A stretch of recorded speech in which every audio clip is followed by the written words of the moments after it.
भगवान के सभी प्यारे प्यारे भक्तों को राधे राधे भैया जी की तरफ से जय श्री राधे, जय श्री श्याम। अब बात आई कि संतान शत्रु कैसे बन जाती है।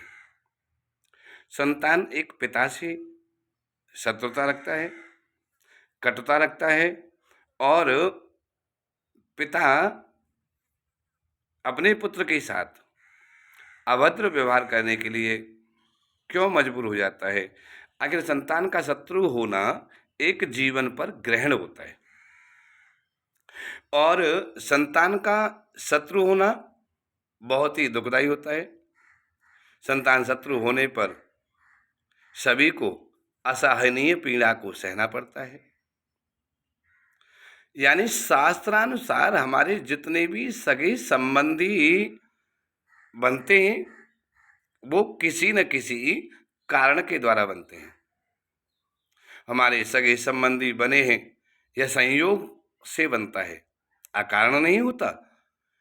और संयोग भी किसी न किसी कारण के द्वारा बनता है। कार्य और कारण ये दो होते हैं, इन्हें समझना बड़ा कठिन है। और जो व्यक्ति इन्हें समझ जाता है वो काम्य अकाम्य से परे हो जाता है, भगवान का भक्त बन जाता है। दूसरा, शास्त्र मत ये कोई तर्क या तथ्य का विषय तो है नहीं, क्योंकि शास्त्रों का ये मत है कि पिछले जन्म पर आधारित ही दूसरा जन्म मिलता है। धर्मशास्त्र व नीति शास्त्र में लिखा है कर्म के बगैर गति नहीं होती। यानी कर्म करना चाहिए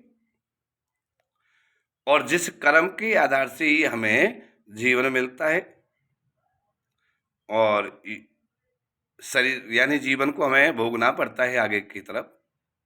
अच्छा, धर्मशास्त्र को दृष्टि में डालते हैं तो धर्मशास्त्र में 6 प्रकार के कर्म बताए गए हैं। उन 6 कर्मों के द्वारा ही जीवन को नियत किया गया है। पहला कर्म नित्य कर्म होता है, यानी जो हमारे नित्य के किए हुए कर्म हैं वह नित्य कर्म में आते हैं। यानी कि जो हम दैनिक क्रिया में कार्य में प्रयोग करते हैं वो कर्म नित्य कर्म कहलाते हैं। दूसरा जो कर्म है वो नैमित्तिक कर्म होता है, यानी नियम और शीलता के साथ किया हुआ कर्म ही नैमित्तिक कर्म कहा जाता है। यानी हमने किसी कार्य को करने के लिए संकल्पबद्ध कर दिया और उसे हम करेंगे, वो नैमित्य कर्म में आता है। अब तीसरा आता है काम्य कर्म, यानी किसी कामना से किए हुए कर्म को काम्य कर्म कहते हैं। और चौथा होता है निष्काम्य कर्म, यानी जिसमें कोई स्वार्थ नहीं होता, बिना स्वार्थ के किए हुए कार्य को निष्काम्य कर्म कहते हैं। चाहे वह प्रभु की भक्ति हो या किसी विशेष व्यक्ति की सहायता हो, वो निष्काम्य है, निष्काम भाव से की जा रही है तो निष्काम्य कर्म कहा जाता है। यानी उसमें उससे कोई स्वार्थ उसका नहीं छुपा होता। अब पांचवा आया संचित कर्म, यानी संचित कर्म यानी प्रारब्ध से सहेजे हुए कर्मों को संचित कार्य कहा जाता है। और छठवें कर्म के लिए कहा है निषिद्ध कर्म, यानी नहीं करने योग्य कर्म। इन सभी कर्मों से संचित किए हुए कर्म से ही हमारा अगला वाला जन्म बनता है। कर्म करें, कर्म हमारे साथ ही रहते हैं, शुभ करें या अशुभ करें, जैसा भी कर्म हम करेंगे वो हमारे साथ ही रहेंगे। भौतिक शरीर यानी देह का नाश हो जाता है और जो हमारी आत्मा है वो कभी नष्ट नहीं होती। आत्मा के साथ सूक्ष्म शरीर का संयुक्त संबंध बना ही रहता है। यह सूक्ष्म शरीर ही जन्म जन्मांतरों के शुभ व अशुभ कर्मों के संस्कारों का वाहक भी होता है।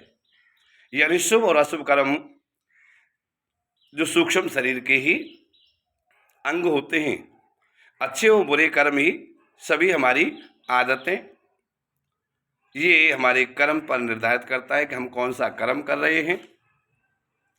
और किस कर्म की करने से हमें शुभ या अशुभ संतान की प्राप्ति होगी। तो ये हम और फिर संतान में हम अच्छे से संस्कार कैसे डालेंगे, अच्छी अच्छी बातें संतान को कैसे सिखाएंगे।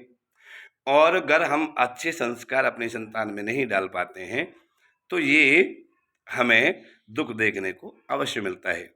इसीलिए हमें अच्छे संस्कार डालने हैं, अपने संतान को अच्छे से निर्वाह करने के लिए जीने का रास्ता दिखाना है। बाकी संतान कितने प्रकार की होती हैं, क्योंकि शास्त्र मत के अनुसार 4 प्रकार की संतानें हर व्यक्ति को प्राप्त होती हैं। और उन 4 प्रकार की संतानों में से कौन सी संतान किस कर्म के आधार से किस कार्य में आगे बढ़ी है, ये हम आगे वाली नेक्स्ट वीडियो में बताने वाले हैं। तब तक के लिए अपनी वाणी को हम यहीं विराम देंगे। सभी भक्तों के लिए जय श्री राधे, जय श्री श्याम और जय श्री राधे।